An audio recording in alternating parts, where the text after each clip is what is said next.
नमस्कार, मैं हूं प्रदीप कुमार। आप देख रहे हैं पॉलिटिकल आइडिया। मित्रों, आज हम बात करेंगे प्रशांत किशोर की, जनसुराज की और प्रशांत किशोर के इस वक्तव्य की कि प्रशांत किशोर ने जो विभिन्न टीवी चैनलों को दिए गए साक्षात्कार में ये कहा कि बिहार की जनता के पास केवल दो विकल्प है, एक राष्ट्रीय जनता दल, दूसरा जनसुराज।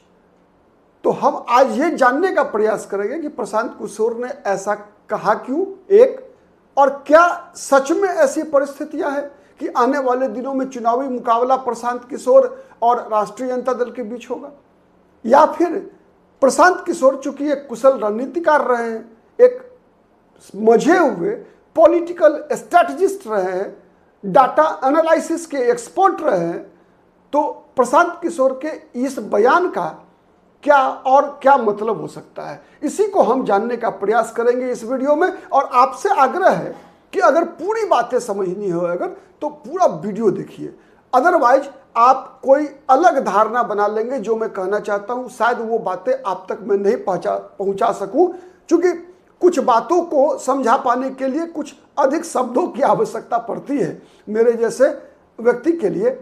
इसीलिए मेरा आग्रह होगा कि पूरा देखने का प्रयास करें, जिससे कि हम मेरे बारे में कोई गलत धारणा न बना लें आप।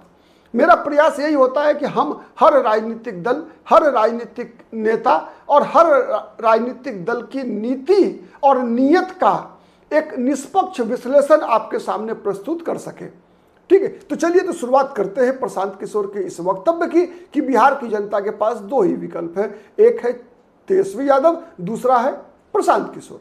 तो सबसे पहले समझिए कि प्रशांत किशोर ने ऐसा कहा क्यों।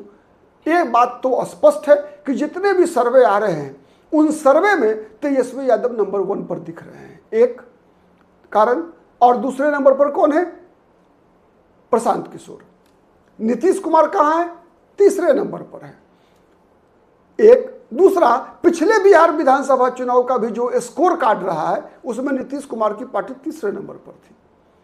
संभावना यह है कि इस बार का भी चुनाव परिणाम जो आएगा वो नीतीश कुमार तीसरे नंबर पे ही रहेंगे, बहुत बेहतर करेंगे तो तीसरे नंबर पे रहेंगे। वैसे प्रशांत किशोर का दावा यह है कि नीतीश कुमार की पार्टी 25 सीट पार नहीं करेगी।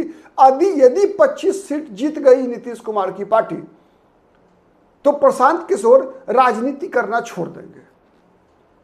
तो प्रशांत किशोर जैसा मझा हुआ कुशल राजनीतिक रणनीतिकार अगर ऐसा कहता है तो कुछ तो बातें होंगी। कई बार ऐसे प्रशांत किशोर के दावे 100% सत्य हुआ है। आप याद कीजिए पश्चिम बंगाल विधानसभा चुनाव का परिणाम। चुनाव परिणाम आने से 3 दिन पहले प्रशांत किशोर ने यह भविष्यवाणी की थी कि मात्र 100 सीट ही अधिक से अधिक बीजेपी को आएगा विधानसभा चुनाव में। उनका वो दावा सही रहा, 100 सीट बीजेपी नहीं पहुंच पाई। तो नीतीश कुमार को अब प्रशांत किशोर कोई मुद्दा नहीं मानते। क्यों नहीं मानते? इसलिए कि नीतीश कुमार का ग्राफ दिन प्रतिदिन बिहार में गिरता जा रहा है, जो कि विभिन्न सर्वे से स्पष्ट भी है। और वो गिरने का दो महत्वपूर्ण कारण है। पहले अगर हम देखिए, इस चुनाव से पहले नीतीश कुमार अपनी पोजीशन को बनाकर रखते थे, उसके दो कारण थे। एक तो नीतीश कुमार की सरकार का सुशासन में इसलिए कह रहा हूं क्योंकि उनकी तुलना लालू प्रसाद यादव और राबड़ी देवी के शासनकाल से होती थी। मतलब जब किसी भी व्यक्ति की तुलना अगर फेल करने वाले विद्यार्थी से होगा तो 3rd डिवीजन से पास करने वाला भी अच्छा विद्यार्थी माना जाएगा। तो बिहार में चूंकि नीतीश कुमार के शासनकाल की तुलना लालू प्रसाद यादव राबड़ी देवी के शासनकाल से होती है, इसीलिए नीतीश कुमार अव्वल नंबर से पास होते रहे। बिहार की जनता के पास कभी कोई तीसरा विकल्प रहा नहीं। जब अब एक सवाल उठ रहा है कि प्रशांत किशोर अपने आप को तीसरा विकल्प मान रहे हैं, तो प्रशांत किशोर का मानना है कि अगर तीसरा विकल्प मिल रहा है तो फिर नीतीश कुमार फेल करेंगे, नीतीश कुमार पास नहीं करेंगे। एक दूसरा मैं बता रहा हूं, दूसरा कारण यह है कि प्रशांत किशोर को यह बातें पता है, चूंकि कुशल रणनीतिकार रहे, मैं बार बार दोहरा रहा हूं इसलिए कि आपके दिमाग से वो बातें हटे नहीं। प्रशांत किशोर का यह मानना है कि बिहार में, और ये बातें आंकड़ों से स्पष्ट भी है, कि बिहार में लगभग 55% आबादी ऐसी है जो लगातार 2015 के बाद से, मैं बता रहा हूं 2015 के विधानसभा चुनाव के बाद से जितने भी चुनाव हुए, चाहे विधानसभा के, लोकसभा के उपचुनाव हुए हो, जितने भी हुए हो, इनमें प्रायः देखा गया है कि जब कभी भी बिहार में 55% ऐसे मतदाताओं का समूह है जो बीजेपी के डर से कि बीजेपी जीत जाएगी आरजेडी को वोट डालती है। मतलब तेजस्वी यादव को चाहती नहीं है, आरजेडी को पसंद नहीं करती है, लेकिन कहावत है दुश्मन का दुश्मन दोस्त। मतलब चूंकि बीजेपी को हराने की स्थिति में आरजेडी होती है, इसीलिए आरजेडी को वोट मिलता है। ऐसा बहुत बड़ा मतदाता वर्ग है। दूसरा एक और वर्ग है जो किसी भी कीमत पर आरजेडी को जीतते हुए नहीं देखना चाहता, वैसे ही जैसे एक बहुत बड़ा वर्ग बीजेपी को जीतते हुए नहीं देखना चाहता, वैसे ही एक बड़ा वर्ग तेजस्वी यादव को भी जीतता हुआ नहीं देखना चाहता। तो जो बीजेपी को जीतता हुआ नहीं देखना चाहता वो मजबूरी में तेजस्वी यादव को वोट डालता है, और जो तेजस्वी यादव को नहीं जीतता हुआ देखना चाहता किसी भी कीमत पर, वो नीतीश कुमार को वोट डालता है।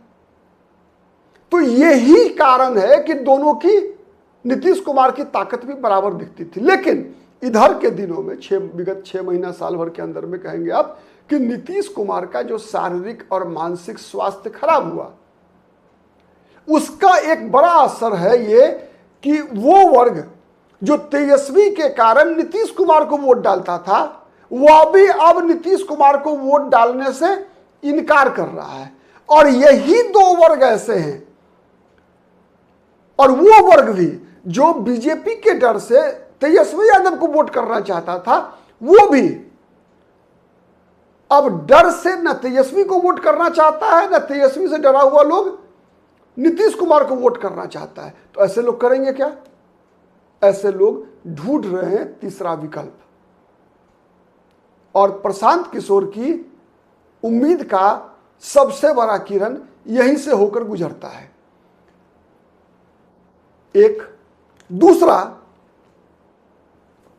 प्रशांत किशोर के पास जो मतदाताओं का समूह सबसे बड़ा आने की संभावना है, वो कौन है?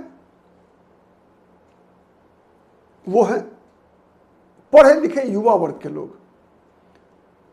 ऐसे लोग जुड़ सकते हैं प्रशांत किशोर से, ऐसा प्रशांत किशोर का मानना है। जो मुद्दों की लड़ाई लड़ना चाहते हैं, जो जाति के आधार पर मुद्दों को प्राथमिकता देना चाहते हैं। जब प्रशांत किशोर गांवों में जाकर अपनी बड़ी बड़ी सभाएं हो रही है उनकी, अब वो सभा वोट में कन्वर्ट होता है कितना, वो देखने की चीज है। लेकिन जब प्रशांत किशोर ये सवाल करते हैं कि अब तक आपने लालू यादव के बेटा को मुख्यमंत्री बनाने के लिए वोट किया, राम मंदिर बनाने के लिए वोट किया है, नरेंद्र मोदी को प्रधानमंत्री बनाने के लिए वोट किया है, तेजस्वी यादव को मुख्यमंत्री नहीं बनने देने के लिए वोट किया है, या बीजेपी को हराने के लिए वोट किया है, तो आपको क्या मिला? ठन गोपाल।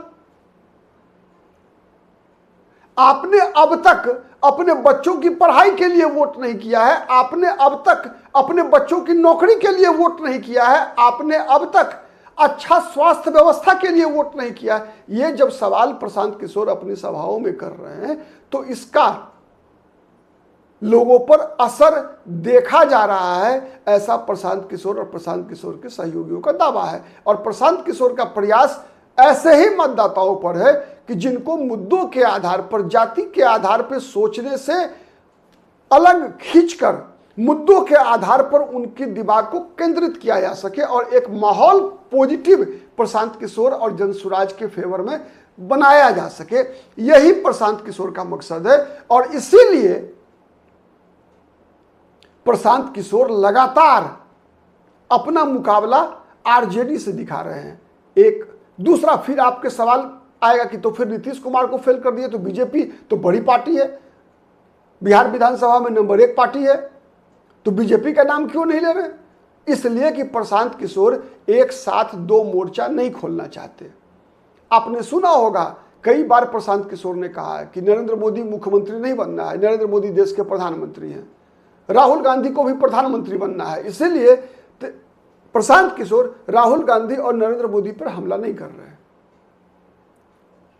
वो चाहते हैं कि पहले चरण में बिहार के मुद्दों पर यह चुनाव हो जाए। हाँ, इशारों में नरेंद्र मोदी पर हमला कर रहे हैं कि बिहार का पैसा लेकर जो है बिहार में इंडस्ट्री खोलने के बदले गुजरात में इंडस्ट्री खुल रहा है और बिहार के लोग गुजरात जाकर नौकरी कर रहे हैं। वही इंडस्ट्री अगर बिहार में खुले तो फिर लोगों को बिहार में नौकरी मिल जाए, पलायन की समस्या नहीं होगी। तो ये सवाल उठा रहे हैं, लेकिन अभी इस चुनाव के केंद्र में नरेंद्र मोदी को लाना नहीं चाहते प्रशांत किशोर। वो चाहते हैं कि तेजस्वी यादव और नीतीश कुमार के इर्द गिर्द ही चुनाव को लड़ा जाए,